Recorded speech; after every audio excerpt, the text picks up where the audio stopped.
Welcome to the On the Move podcast. But he's a good buck.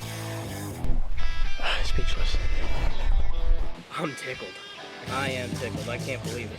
This was just awesome. Rooster! This is what it's about.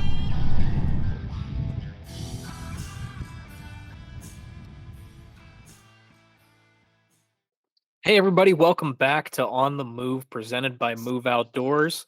And I'm one of your hosts, Zach, and I'm here with Tyler and Ryan. And today we're going to be talking about kind of a hot button issue lately. Social media. Is it good for hunting or is it bad for hunting? Is it ruining hunting or is it kind of putting hunting more in a good light, public eye? Is it good for meeting people or does it just make you feel bad about yourself?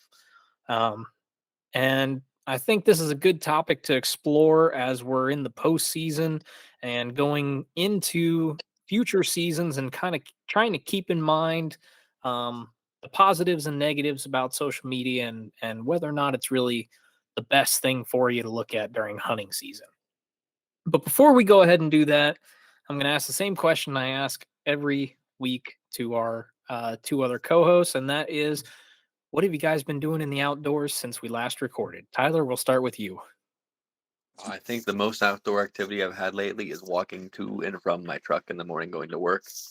Um, it's been cold and wintry here in PA lately, so been keeping my outdoor activities pretty lax lately. Um, this weekend I'm gonna see if I can get my peep fixed on my bow. Now that March is about to spring upon us, hopefully some good weather so I can start shooting as we get ready for our tack adventure again this year. So hopefully this weekend I can get that. I'm hoping I can just take it in and he turns the peep for me. I really am not interested in leaving at the shop that I have to take it to, so I'm hoping it's a 5-minute fix for me and then I'm good to go again. That would certainly be ideal if it was. Ryan, what about you? Yeah, so pretty similar to Tyler's 6 days a week. I've been to and from my truck to work, but been sneaking away a couple Saturday afternoons again, but not the last 2 weeks or so. We've been snow covered, so rabbit hunting hasn't been too productive. But I think we've got some rain rolling in tonight. Rain tomorrow should be breaking up some of the snow. So I think Saturday afternoon again, I'll take the dog out for one of the last. Well, it is the last Saturday of rabbit season here in PA. It's over at the end of the month, so. And then still working with my other dog on Sundays, trying to get him started on rabbits. He's 7 months old now, so it's pretty much time for him to get going. So, other than that, did a couple weeks ago did a little bit of cleanup on one of the properties that I hunt, cutting up some logs that had fallen down, branches that had fallen down from previous ice earlier in the winter, and pulled some cameras. Um, Still have a trail camera in my grandfather's backyard that's producing a bunch of does and a couple foxes every night, which is just keeping me entertained for the time being. But other than that, not too much scouting on the deer front, not too much scouting on the turkey front yet. Usually after March 15th, for work purposes and for spring purposes, I ramp up a little bit more scouting and position some cameras differently for turkey season. So looking forward to that. Yeah. Yeah, I know both you guys have been busy with work. Ryan, you especially with tax season here. And well, I don't have too much longer before I'm gonna get pretty busy here at work as well. But thankfully right now it's not too bad. So me and the dog have been going out doing some shed hunting. We found a couple. So I've got my first Iowa sheds. I got to position them right for the camera here. But I got my first Iowa sheds. Most bucks around here are still holding, but I've got probably a 90-inch 8-point half and then about a 130-inch 8-point half. The dog helped me find the one. The other one I did a quick trip after work. So it's here. Shed season's here, a little bit at least. I got some pictures of bucks on trail camera yesterday actually, and two real nice 8 points, both of which still holding both sides. So that's it seems to be the story everywhere. Even my dad back home in Pennsylvania saying they're holding. Other than that, just scouting as much as possible, getting out, checking out some of the public lands, really trying to understand how the deer are bedding here, and starting to transition cameras to turkeys, which of course I'm really, really looking forward to. I saw 3 buck on my way to work this morning that were still holding both sides of all different sizes. That one was an 8 pointer, one looked like it was maybe a 3 pointer or a spike and a maybe a spike and a fork, might have been 2 straight spikes, but then the other one was like a small 6, all holding both sides. So, and that's kind of typical. I don't know if it varies year to year, but I've consistently on some of the farms around here, I'll see bucks holding into mid March. Like I remember a My couple years ago, I had a picture back when I had a real cheap digital camera. It's probably almost 10 years ago by now, but it was March 17th. I remember the day, and I saw a herd of probably 20, 25, and there were 6 buck in there that had both sides on March 17th. jeez. No, So my I don't know. my dad has a theory that it's kind of cyclical, and some years they hold longer, some years they don't hold as long, and it kind of goes on a cycle. Because last year at this time, he just shed hunts the same properties year in and year out. And last year at this time, he had over 10 right now. Actually, I think he was closing in on 15 by this time last year. And this year, he's at 6, I think. And one of them, he found a spike set, which was, yeah, the spike set. Um, and then a couple other small ones. He only has one nice antler to this point, and he said he's still running into a bunch of bucks they're still holding. And Yeah. it's interesting how that changes from year to year. Of course, jumping right into our topic for this week, he is sending me posts on Facebook all the time of guys who are finding sheds here in Iowa, and he's like, "What the heck? What do you mean the bucks in your area are still holding? There's people posting all these giant sheds that they found in Iowa already. What the heck? Aren't you going out looking?"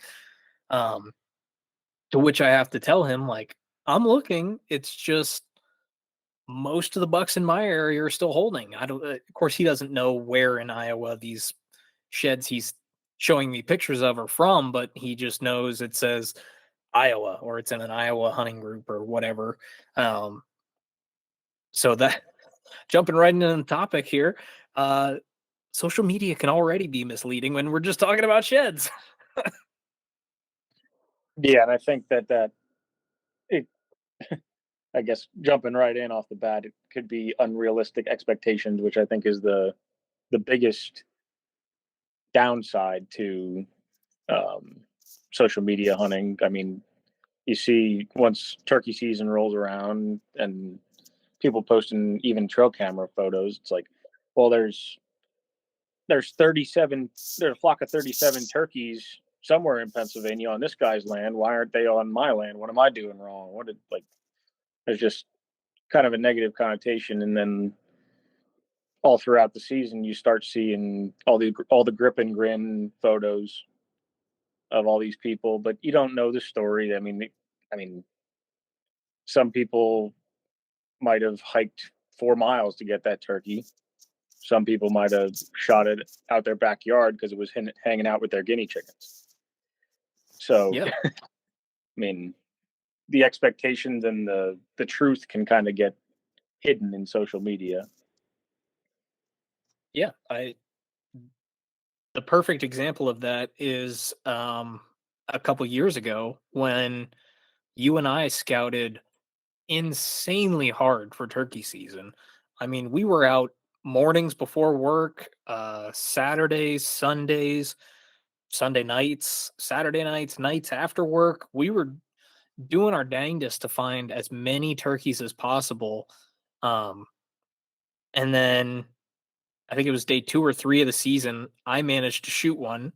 We still knew where there was a ton of turkeys, which going back to your comment about hiking in a ways, that turkey was 2 miles from the closest access straight up. Um, but then you ended up not filling your tag until like the second to last day of the season, right? Yep. Yeah. And at that Yeah. point, I And mean, spent a lot of time in that same area too, and ended up filling my tag completely different area, like 15, 20 miles from where we were running before. But yeah, and when you're looking at social media, and especially towards the end of turkey season, because turkey season in Pennsylvania runs basically through the entire month of May. And at the end of May, there's like 10 people in the entire state still hunting. yeah, So you got all the grip and grin pictures that have gone through, and everybody's like, I got my turkey. And I don't know, Ryan, do you feel yourself like, if the season's going on longer and longer and longer, at the beginning of the season, everybody's fresh and happy and chipper, and you start seeing those first deer or those first turkey, and you're like, all right, good for that guy. And then the season keeps going and going and going, and by the end of the season, you're starting to feel sorry for yourself. Do you get that too, or is that just a product of me? I think it's. I mean, I don't I don't really get frustrated that I'm seeing pictures of turkeys getting killed. I mean, I would look at that literally all day. If I could That's scroll on my phone for 12 hours of all these sure. different Sure. turkeys that people have shot, good for them. That doesn't bother me at all. I think my pressure and my like frustration is all internal. It's not focused Yeah, on yeah, yeah. It's never what external. anybody else. It's not saying like, oh, well, that guy, like, basically, like, that guy sucks. Why can't I have shot that turkey or whatever? Like, it's more internal pressure that I put on myself to be like, oh, well, it's 5 days left. There's been a couple thousand turkeys shot in Pennsylvania. What am I doing here? Like, I got to either step up my game or give up. But that's what everybody goes through, and I think it just gets heightened by what you see on social media. So that's just my personal opinion. But I don't think it really. I'm not sure that it increases my frustration more by seeing the pictures, because by that point in the season, I'm sure I've done plenty of things that I'm frustrated with myself on, of things that I could have done better in certain situations, or places I should have gone that I didn't to listen, different things like that. But Yeah, I think that's fair. Is one thing I love that you just said is that you don't have that like external frustration. You're still happy for all those people, all those grip and grins that you see, but you kind of get that internal like, it, time's running out. I gotta really grind here to get the last little bit done, and that's kind of where, for me at least, I'm the same way. I don't get upset. I'm happy for every grip and grin I see, because again, I don't know their situation. Like you said, maybe they shot it right out their back door. Maybe they scouted their butts off and hiked 4 miles and managed to get it. But I get that little bit of internal frustration where it's kind of, just because we're talking about turkeys, man, am I like the last person in this state that hasn't shot a turkey yet? exactly, yep. And it is true. Every time you see a picture of a turkey shot on a Pennsylvania Facebook page, or your buddies posting from different parts of the state, or even your part of the state on Instagram, that's one less bird that is there for you to track down or listen to in the morning. So it can add to frustration, I would say, but I try not to focus on that. That's a good way to look at it. Tyler, what's your experience with social media during the hunting season? Are you okay with checking in, or do you avoid it completely? I typically still keep up on it pretty well. I know, as the viewers will know, I've had a couple dry seasons here lately, and there's been countless times, I'm hunting 5C or 4C. My brother sends me a screenshot like, look at this buck that got shot in 5C. I'm like, 5C is a pretty, general Big area. area. Like, yeah, we could be on completely opposite sides of 5C, hunting completely different deer, obviously, with completely different conditions and pressures, and so it has obviously a negative impact on your self-esteem, um, which is where we're at with this right now. Like that guy shooting deer in 5C. Why am I in the wrong part of 5C? That guy shooting turkeys in 4C. Why am I not shooting turkeys in 4C? Um, so yeah, like Ryan says, you pressure yourself and you kind of dog on yourself. You're like, if people are making it happen, why can't I make it happen? Um, so I mean, there's a lot of things that we can talk about that social media has done well for the hunting community and the hunters, but obviously one of the negatives is that it's unrealistic, and obviously you're going to hold yourself to a higher degree, and hopefully people don't get mad at each other. I mean, nobody for the most part is throwing their deer or turkey in your face to laugh at you, but um if I shot something, I'd be the first guy posting it on social media too, because it's like, hey, look what I did. Yeah. Yeah, Because I absolutely. mean, Go ahead. no matter how many deer we shoot or how many deer are shot every year, it's still an accomplishment every time. So Oh, absolutely it is. Absolutely. You won't see me bash somebody online for the size of the animal that they chose to put their tag on. I mean, whatever makes them happy, it's their tag. I got no right to dispute with them whatsoever. I That think also going off of, like you said, Zach, the size of whatever animal, I think that is another thing that social media has kind hmm of not not ruined, because everybody has their own standards, but I think it's really brought to attention the the need to harvest a certain caliber of animal or a certain age of animal, hmm regardless of what the game laws are in any state. It's kind of this attitude change with social media that has kind of been placed on hunters, because you see it basically on every post in a Facebook group that you belong to, of a guy with a nice little symmetrical 6 point buck, probably 45 inches of antler if you would measure it. And he's got three on one side. Most parts of Pennsylvania, that's legal.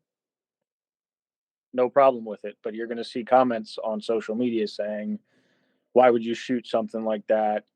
It's only a year and a half, or shoot a doe instead. it's only 50 inches of antler. If you wanted meat, shoot a doe, or all kinds of just unnecessary comments for people that have put different standards on themselves, and that's all it is. Yeah. It's really a standard for yourself. If you're following the game laws, it doesn't matter. But social media has really, I think, pinned hunters against each other in these groups and created a very negative atmosphere in some cases from the people that are bashing a legal harvest, whether it be a 70-pound doe versus a 120-pound doe, or a 140-inch 10 point versus a 40-inch 6 point. It just creates a lot of negative energy around something that really, in my opinion, doesn't doesn't really make a difference. I mean, if you're trying to manage your land, I can understand it, that if you have, but realistically speaking, if you have under 100 acres of land, you have no impact on managing wild deer. If you have 500 acres and you want to try to hold off and grow some bigger deer, maybe you can do it, depending on what's around you. But as far as somebody hunting a 30-acre piece of land between in the middle of farm country and there's game lands a couple miles away and different things like that, if they shoot a 80-inch 8 pointer, good for them. You're probably not going to get a much nicer buck. But I think just if you're following the laws at the end of the day, in my opinion, there should be no negative comments, but that's obviously in a perfect world. Yeah, and I think that's a really important thing to talk about too. Is social media really has kind of um amplified this I need not want, I need to shoot a deer that's this size, an elk that's this size, or whatever that's a certain size, because if I don't, I'm going to get ridiculed online. I know people who don't post pictures of their bucks because they're super happy that they shot a little 45-inch 6 point, for example, but they know if they post it online, they're going to get torn apart by people in the comments section saying, "Oh, you should have waited 3 years. Why didn't you shoot a doe instead?" Um, and that kind of division really is not good for the hunting community, especially when, we're a small part of the American population as it is. We're already highly underrepresented on social media, especially with the censoring of Facebook, Instagram, YouTube, um, trying to get rid of any images with blood or anything that certain groups of people find too gory and they're too sensitive to handle. Um, and the infighting that I think social media has generated is probably the worst part of social media on hunting. Heck, I've dealt with it shooting some of the animals that I've shot. I got crap for shooting a forky mule deer and posting it. I was super excited about it. Went out west with Ryan. Obviously, you know that, Ryan, and shot a nice fork-horn mule deer on opening day of archery, and I was prouder than could be of it. Posted online, and I get a lot of comments being like, "You're ruining Western hunting." Okay, it's a forky buck, and I see plenty of residents in this same group post their forky bucks that they shoot during rifle season, and you don't say a word to them. And that's a little bit of non-resident hate in there, but still. Um, and then like this year, I shot a calf elk on a cow calf elk tag. And the amount of people that couldn't even be bothered to read the post that said, "I shot this elk with a cow calf tag," and instead just instantly knee jerked, "I don't understand why you'd even bother hunting if you're not shooting a bull. I don't understand why you'd waste a tag on a calf." Well, it's a cow calf tag and it's a calf elk, and I shot it on the second to last day, and I'm very proud of it. But, you know, Joe Schmo feels the need to get his ego boost in and downgrade everyone else. And I think that's one of the biggest downsides of social media in the hunting world is kind of that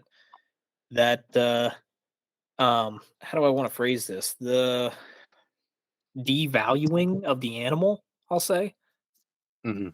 Yeah, I think that's the right way to put it. We're kind of devaluing the animal with some of the comments and content that are out there. Mhm. yeah, because somewhere along the lines, and I mean, we all do it. There's no getting around it. But somewhere along the lines, somebody drew a line in the sand and said, "This 8 point buck is better than this 6 point buck, and this 6 point buck is better than this 80 pound doe."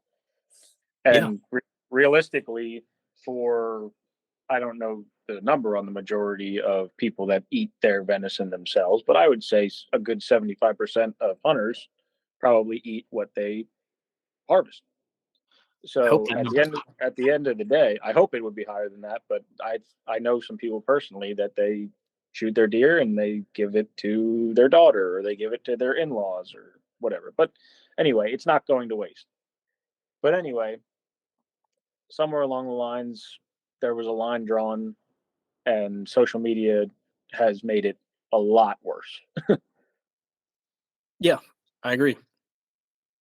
I 100% agree that it's made it worse now. Where um, I've seen people get torn apart when they post their first deer, and it's a spike buck or a 60-pound yearling doe or Or buck. yeah, 60 pound button buck. Yeah, and I've seen those people just get torn apart in the comments, and I'm like, guys, it's their first deer, and you can't even hold back your criticisms to be happy for that first deer that's going to get this person into hunting. I I will venture to say that there is a very very small percentage of hunters that started out not shooting small deer. And Yeah, that small percentage of hunters likely had the privilege of having heavily managed private land in very good whitetail states. or the percentage of people that have not shot a button buck by mistake, because Oh, I'm definitely guilty of most that. most button buck, when they're in a group of deer, look like a nice medium sized doe, Yeah, because they're bigger than the yearlings, so you can swing off the year, especially during rifle season. You can swing off the yearlings. You pick a nice medium sized doe, walk up to it, and it's an 80-pound button buck. yep. Is Should I have not shot any of the deer because I couldn't establish that it was a button buck at 120 yards? Some people would say yes, but to each his own. And at the end of the day, it's legal. You're using the meat, and it's delicious. So Ag- Agreed. So we went on a little rant about negatives here. One particular negative. Um, so before I pose the question of positives, I want to ask another kind of hot button topic that's been going around social media. Well, not I shouldn't say going around social media. It's been going around podcasts and YouTube videos lately. Um, do you think social media is participating in spot burning? Like, and if so, do you think it's really a rampant issue, or do you think it's a few people here and there that give out too much information? I think it's blown out of proportion because it's a few people here and there that give out information. If you really can it like I would give an example of something that can really maybe have an impact. If Steven Ranella and the Meteor crew go to this unit of Montana, is that unit of Montana going to see a large increase in hunter activity? Well, yes, but that's also controlled by the state of Montana on how many tags are for that unit. Yeah, So can you have an increase in hunter pressure there? Maybe, but in order to really burn out a spot and maybe over harvest, I think that we don't have enough confidence in the conservation models of these states with tag quotas and different things like that to actually think that we're going to burn out a spot because somebody said it's a good spot on social media. Now, if somebody gives away here in Pennsylvania and says, "Hey, I shot this 8-pointer and there were 5 different buck with it on this game lands. I parked here." Well, that that's a different story. I mean, yeah. if the game lands is 1,000 acres and you have 16 extra guys show up the next Saturday of rifle season, well, then yeah, you just burned that spot for a week. See, and I think I'm pretty much in the same boat as you. I think the spot burning argument is blown way out of proportion. I know a lot of guys that won't name what for Pennsylvania, they won't name what wildlife management unit they hunted in. Um, Which I I think know is ridiculous yes, I agree. because I know some probably people that the smallest unit in Pennsylvania is probably 50 square miles at the minimum. oh, at the minimum. Like the So smallest unit is probably like 5D down by Philadelphia. Right. To And think that you even can then, post a picture that says, "Hey, I shot this in 5D," and then thousands of people are going to flock to 5D and ruin your hunting. That's just ridiculous. that's ridiculous. Yeah, it's ridiculous. And I'm glad that you brought up Pennsylvania as an example because I was going to ask then about, well, what do you think is happening in states like, let's say, Ohio or Indiana, where there's no quota for tags, particularly non-resident tags. Um, and you kind of answer that yourself. And I want to point out here that the states, these destination states that people say are getting blown out of proportion, um, like Ohio and Indiana, the harvest numbers aren't tracking with like Right. these spots are totally blown out. Yes, the non-resident hunter that heard about Indiana, first example, on Facebook from some nationwide Facebook group and decided to come try it. Yeah, he might blow out your spot for a week. He might trample all over this public land and blow it out a little bit. And I see a lot of people get mad about that online. But at the end of the day, that dude is just as high of a chance of pushing deer to you as he does pushing deer away from you. So Yeah. it, does it really matter? I kind of don't think so. I really don't. There's some solid data out there that shows that hunter numbers are declining.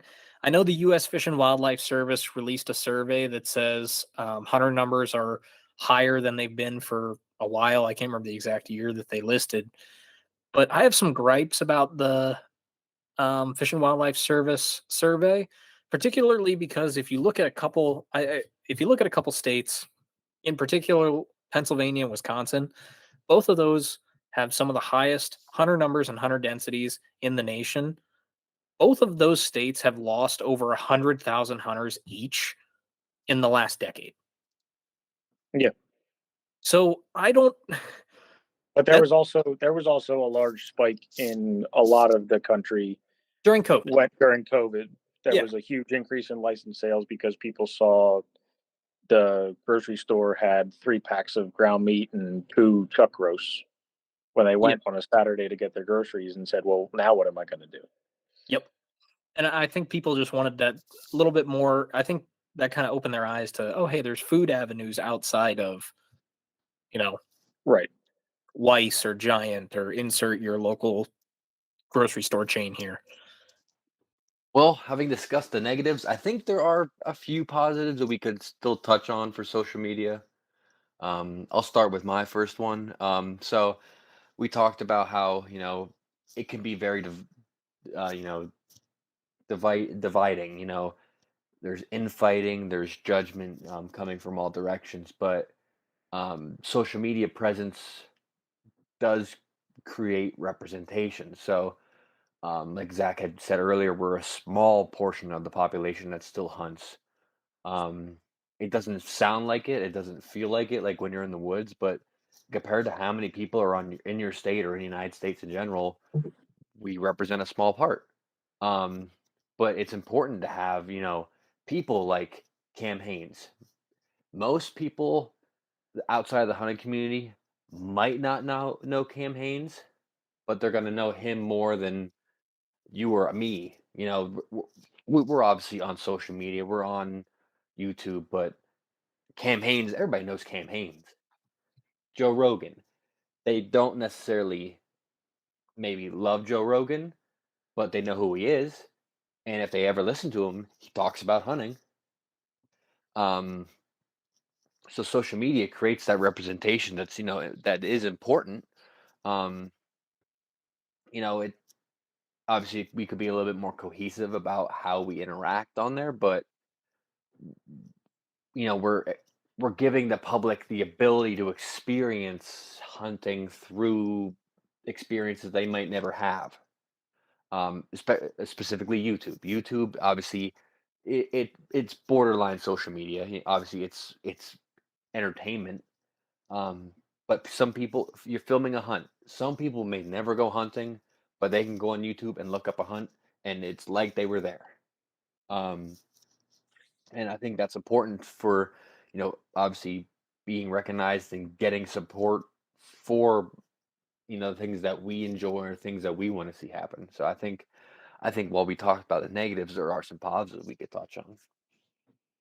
Yeah, and I think that kind of building off of that, it's a good representation to people to allow, like, basically, I guess in before we started hunting, when our dads were hunting, if you didn't go down to the gas station at noon or your buddy drove by with his buck to come visit, there was no kind of connection to those outside the hunting community to even know what was going on or do anything like that unless they had a family member that did it or like a best friend or a neighbor or anything like that.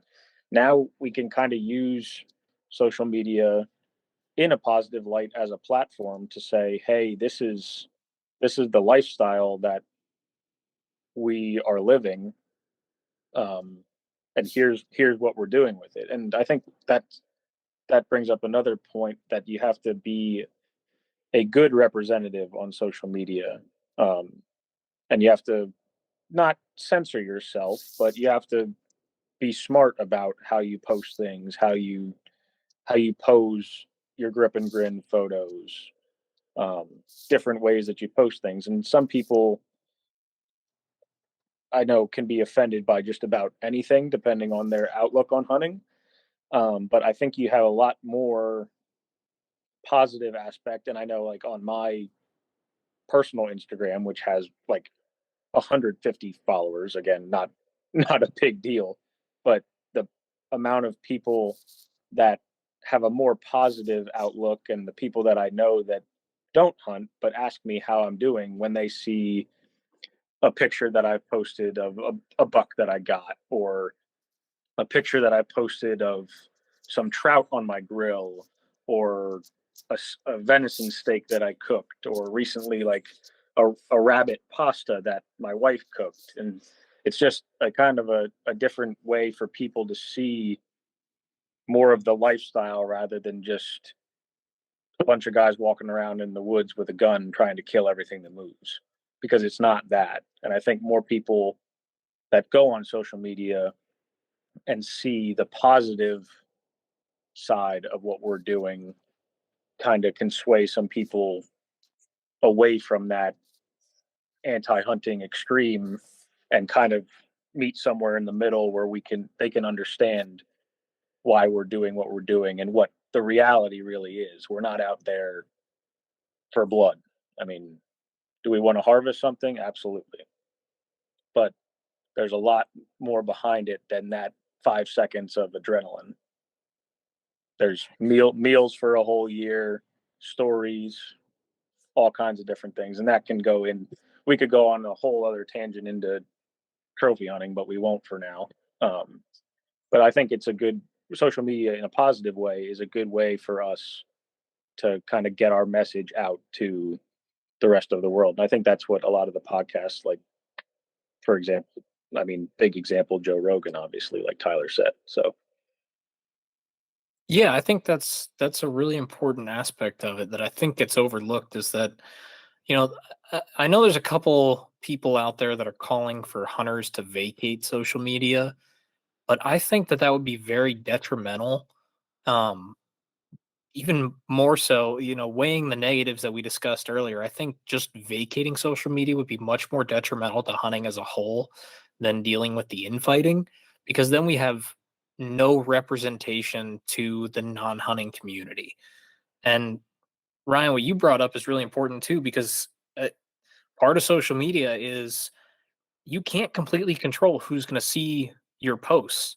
Um, Even if you post in like a hunting group that's private and doesn't have anyone that wasn't admitted by the admins of the group in there, there could always be some fake anti-hunter person in there, or somebody who's like just curious about hunting or on the fence about hunting, or your post could get screenshot and shared around other groups.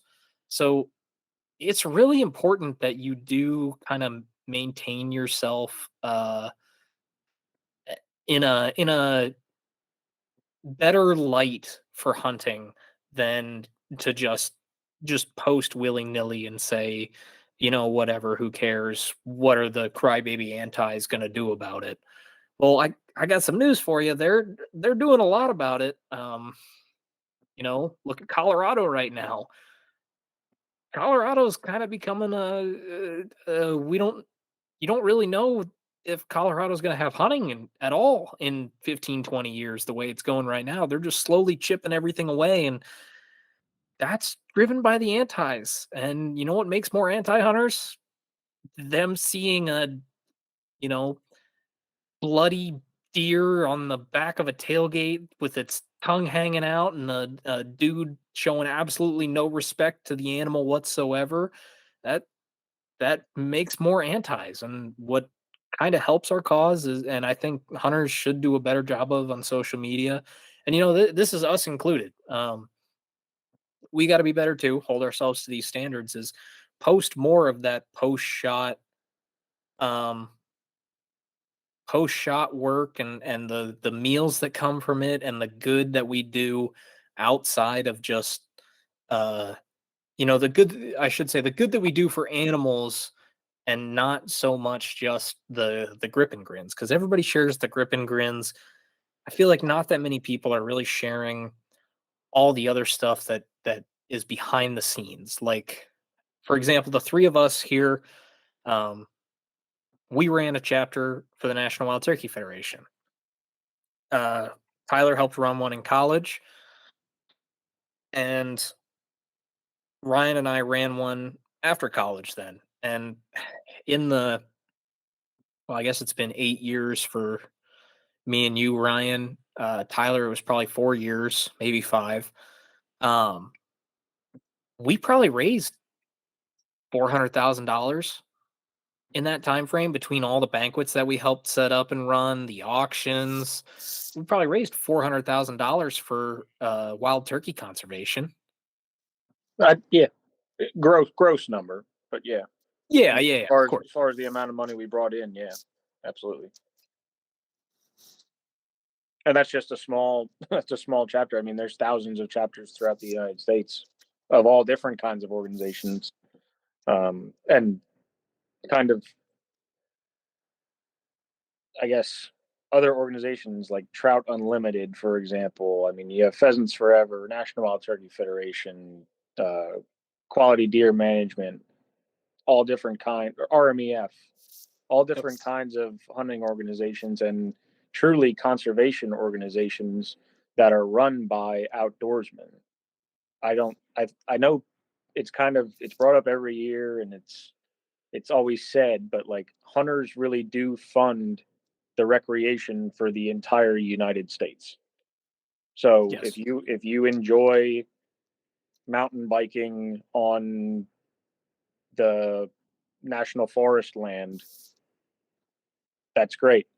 It's funded by, not fully, but it's mostly funded by hunter dollars. Excise tax from Pittman Robertson and Dingle Johnson. Correct. The game lands around Pennsylvania funded by hunter dollars, but anybody can walk their dog, mountain bike, go for hikes, do anything they want, public use, and that's the main thing. But you can't get lost in the fact that it's funded by outdoorsmen.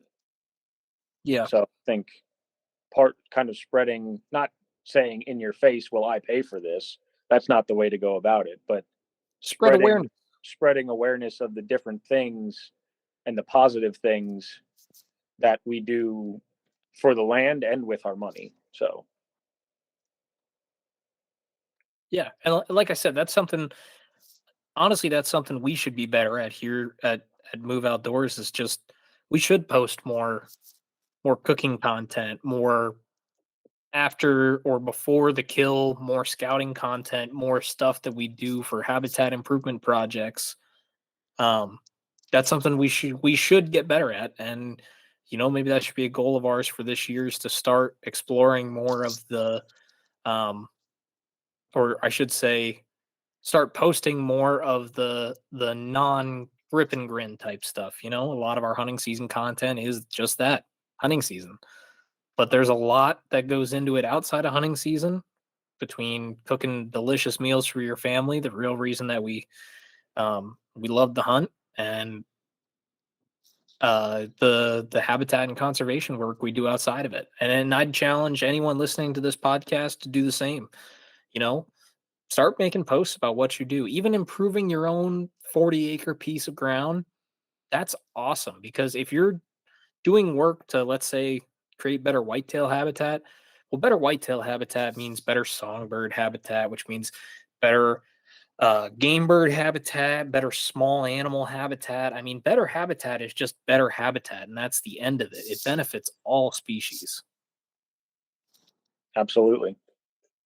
And I think, like, I mean, Meat Eater obviously cornered the market on everything, but there's all kinds of different, like, hashtags and different things that are different pages on Instagram that have popped up, and Field to Fork, like eating natural, eating organic.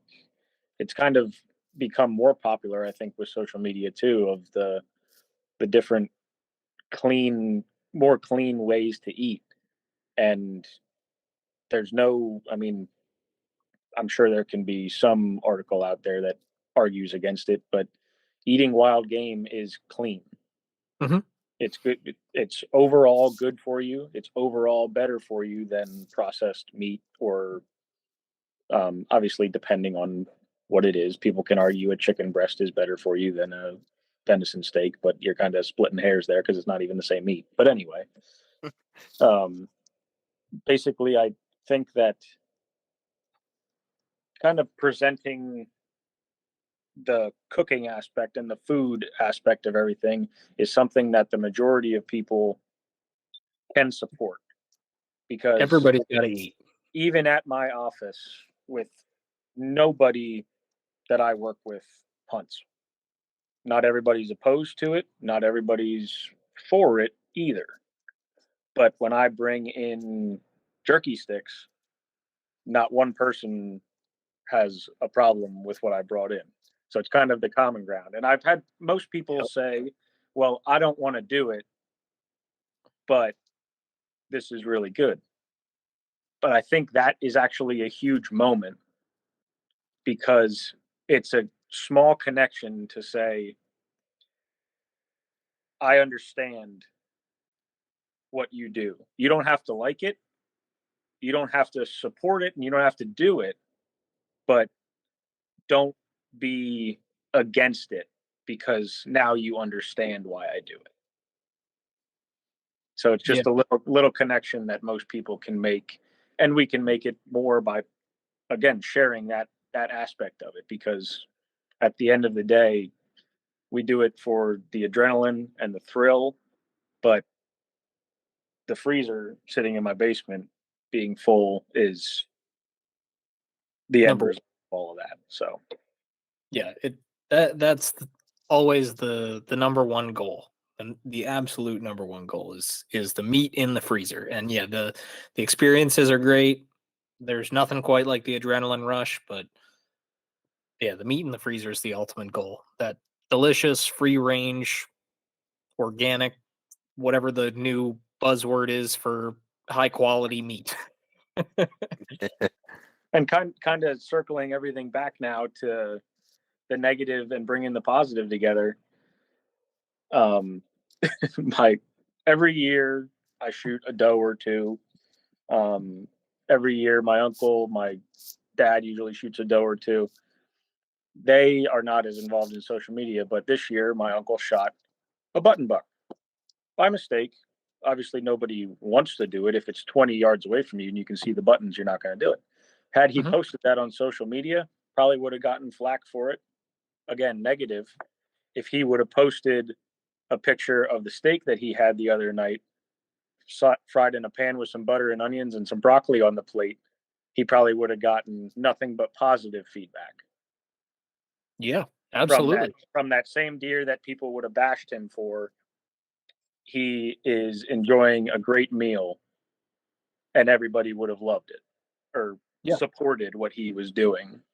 So it's kind of it's funny that you can say, like, that's one specific example where all of the negative at the time can be replaced by all the positive depending on what who you're sharing it with, when you're sharing it, and how you represent yourself on social media. I think that's a perfect way to cut it off right there. I mean, that summarizes it pretty perfectly. That Yeah, that was a great point. Yeah, that summarizes it pretty perfectly. I think that's Hey, a thanks, great guys. spot to cut it off. Um, yeah, there's good with social media and there's bad with social media. And like you just said, Ryan, the same thing, the same animal can yield different results depending how you portray it on social media. So just be thoughtful out there when you're on social media. I promise you're not the only person in the world or in the United States or in your area who hasn't shot a turkey this year or won't shoot a turkey this year or hasn't shot a mature buck this year or won't shoot a mature buck this year. So just hunt your own hunt. Make sure you're doing it for the right reasons and portray yourself respectfully online. Respect yourself, respect the animal, and be better.